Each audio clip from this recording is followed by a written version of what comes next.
ఈ దినవాక్య ధ్యానాంశం, ప్రార్థన చేస్తే ప్రాకారాలు నిర్మించబడతాయా? ఒక బాధ్యత కలిగిన తండ్రి తల్లి ప్రార్థన ద్వారా తమ కుటుంబం చుట్టూ ప్రార్థనా కంచె వేసుకోవటం ఎంత అవసరమో, ఎంత ఆత్మీయతో, అది ఎంత క్షేమమో ఏబు జీవితం ద్వారా మనము తెలుసుకోవచ్చు. తన కుమారులు పాపము చేసి తమ హృదయములలో దేవుని దూషించరేమని వారిని పిలువనంపించి వారిని పవిత్రపరిచి అరుణోదయమున లేచి వారిలో ఒక్కొక్కని నిమిత్తమై దహనబలి అర్పించుచూ వచ్చెను. ఏబు గ్రంథము 1వ అధ్యాయము 5వ వచనం. తన బిడ్డల కొరకు తన కుటుంబము కొరకు అరుణోదయమున లేచి ప్రార్థించడం వలన తన కుటుంబము చుట్టూ దేవుడు కంచె వేసి ఏ అపాయము కలగకుండా కాపాడాడు. ఏబు గ్రంథం 1వ అధ్యాయం 10వ వచనం. అంతేకాకుండా ఏబును దేవుడు బహుగా దీవించి విస్తరింపజేశాడు. ఉదయకాలపు ప్రార్థన ఎడతెగక ప్రతిదినము కుటుంబము కొరకు తండ్రి లేక తల్లి చేసే ప్రార్థన ఎంతో విలువైంది. దాన్ని నిర్లక్ష్యము చేసినట్లయితే ఏమి జరుగునో ఈ క్రింద ఉపమానం మనకు అర్థమవుతుంది. ఒక ఆత్మీయుడు తన కుటుంబముతో పాటు ఎడారిలో ప్రయాణం చేస్తున్నాడు. అతడు ఒక వ్యాపారవేత్త. ఆ ఎడారిలో ఉండే బందిపోటు దొంగలు అమాంతంగా వచ్చి దోచుకుంటారు గనక వర్తకులు ఒక్కొక్కరుగా కాకుండా గుంపుగా కలిసి ప్రయాణం చేస్తూ రాత్రి సమయంలో ఒక చోట ఆగి బస చేసేవారు. అలా బస చేసిన ప్రతిసారి ఎడారి దొంగల యొక్క చేతిలో పడిపోకుండా ఉండడానికి ఆత్మీయుడు ప్రతిరోజు ఈ విధముగా ప్రార్థన చేసేవాడు. ప్రభువా, ఈ ఎడారిలో దిక్కుతోచని స్థితిలో మేము ఉన్నాం. ఏ వైపు నుంచి ఎవరు వచ్చి మా మీద దాడి చేస్తారో మాకు తెలియదు. నీవే మమ్మల్ని కాపాడు దేవుడవు కావున మీ చేతులకే మమ్మలను మేము కలిగి ఉన్న సమస్తమును అప్పచెప్పుకుంటున్నాము.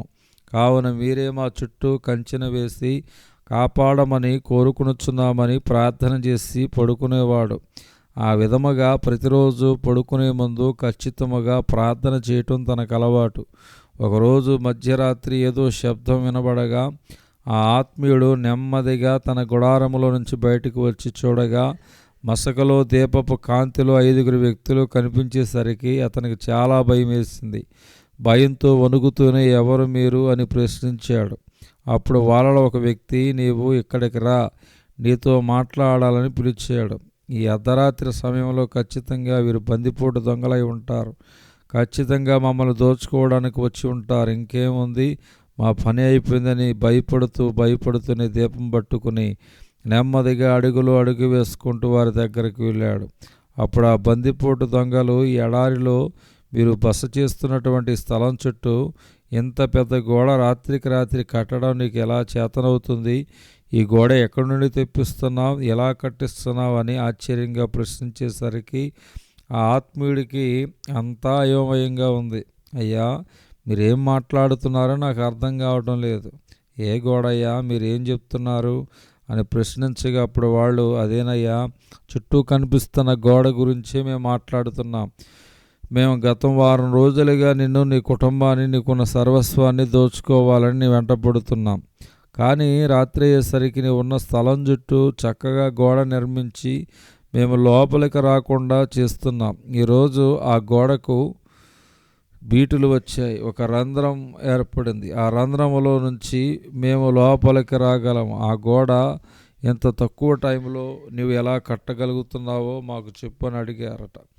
అప్పుడు అర్థమైంది అతనికి, అయ్యా, ఆ గోడ నేను కడుతున్న గోడ కాదయ్యా, ఇది ఆ దేవాది దేవుడు కట్టిన గోడ. ప్రతిరోజు విశ్రమించే ముందు నా ప్రభుతో ఎడారిలో దిక్కుతోచని స్థితిలో మేము ఉన్నాం. ఏ వైపు నుంచి ఎవరు వచ్చి మా మీద దాడి చేస్తారో మాకు తెలియదు. మా దగ్గర ఏ ఆయుధం లేదు. మా చుట్టూ కంచి వేసి నీవే ప్రాకారంగా ఉండి మమ్మల్ని కాపాడు ప్రభు అని ప్రార్థన చేసి పడుకునేవాడిని. నాకు కనిపించని మీకు కనిపించే ఈ ప్రాకారము ఆ ప్రభువే మాకు రక్షణగా నిర్మించాడన్నాడు. అప్పుడు వాళ్ళు, సరే, నువ్వు చెప్పే కథ బాగుంది, కానీ మరి రాత్రి ఆ ప్రాకారములో బీటులు వచ్చాయి, అంతేకాదు రంధ్రం కూడా ఏర్పడింది. ఆ రంధ్రములో నుంచి మేము లోపలికి రాగలిగాము. మరి ఈ రంధ్రానికి గల కారణం ఏమిటి? దేవుడే ఈ ప్రాకారాన్ని కట్టినట్లయితే రంధ్రం ఎలా ఏర్పడింది? అప్పుడు ఆత్మీయుడు ఇలా అన్నాడు, ప్రతిరోజు నేను ప్రభువు సన్నిధికి వచ్చి మోకాళ్ళ మీద పడి నా కుటుంబం చుట్టూ, నా బిడ్డల చుట్టూ ప్రార్థన ద్వారా కంచె వేసేవాడిని. కానీ ఈరోజు బాగా అలసిపోయి ప్రార్థనా కంచె వేయకుండానే పడుకున్నాను. ఫలితంగా గోడకు రంధ్రం ఏర్పడింది. కాబట్టి మీరు లోపలికి రాగలిగారు. ఇది నా ప్రభు పొరపాటు కాదు. ప్రార్థనా జీవితాన్ని నిర్లక్ష్యం చేసిన నా పొరపాటు వలన ఏర్పడిన రంధ్రం.